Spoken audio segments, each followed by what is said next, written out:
Goeiemôre, dit is vanoggend die 1 April 2025.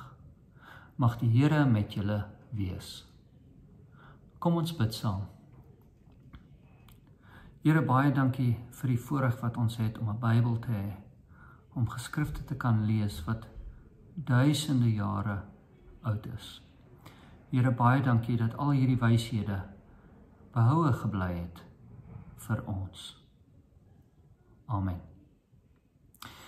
Ek gaan ons 2 versies lees uit Spreuke 19. Eerste gaan ek lees vers 5. 'n Vals getuie bly nie ongestraf nie. Wie leuns kwytraak, kom nie vry nie. En ook vers 9. 'n Vals getuie bly nie ongestraf nie. Wie leuns kwytraak, gaan tot niet. Nou ons sien hier in Spreuke dat daar baie keer deeltjies is wat herhaal word. Spreuke was nie 'n boek wat deur een persoon op 'n spesifieke tyd geskryf was nie. Dit is saamgevoeg uit verskillende dele, geskryf deur verskillende auteurs oor verskillende tydperke. En boonop is dit daarna geredigeer en gedurig oorgeskryf deur verskillende skrywers. Soms was dieselfde gesegde gevind in meer as een bron.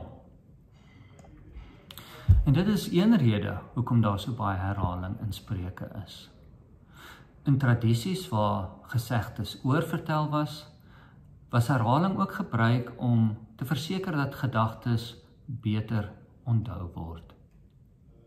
Die boek self noem verskillende bronne. In Spreuke 1 vers 1 lees ons van die Spreuke van Salomo.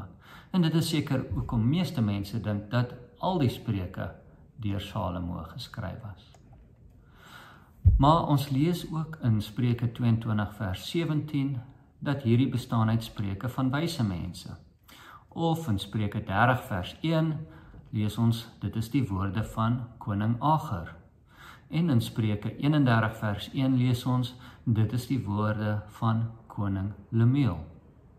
So Spreuke se oorsprong is divers en Spreuke self sê dit vir ons. En dit het selfs moontlik invloede van Egipte en Mesopotamië. Selfs die Spreuke wat Salomo self geskryf het, is later geredigeer en oorgeskryf deur ander. En ons sien dit in Spreuke 25 vers 1. En ek gaan dit vir ons lees. Die volgende is ook Spreuke van Salomo. Koning Hiskia van Juda se amptenare het dit opgeteken. Nou die Griekse en Hebreëse weergawes van Spreuke verskil in volgorde en in inhoud. Daar was dus steeds verandering aan Spreuke aangebring in die Griekse tydperk wat heel wat later is. So ons moet onthou dat tekste wat op papirus geskryf is, gedurig oorgeskryf moes word, want papirus het nie baie lank gehou nie.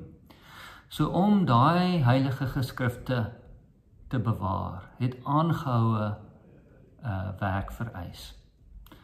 En op 'n sekere punt was die doel eerder om nie meer die inligting te redigeer nie, maar om die inligting getrou te bewaar. En toe was woorde woord vir woord oorgeskryf.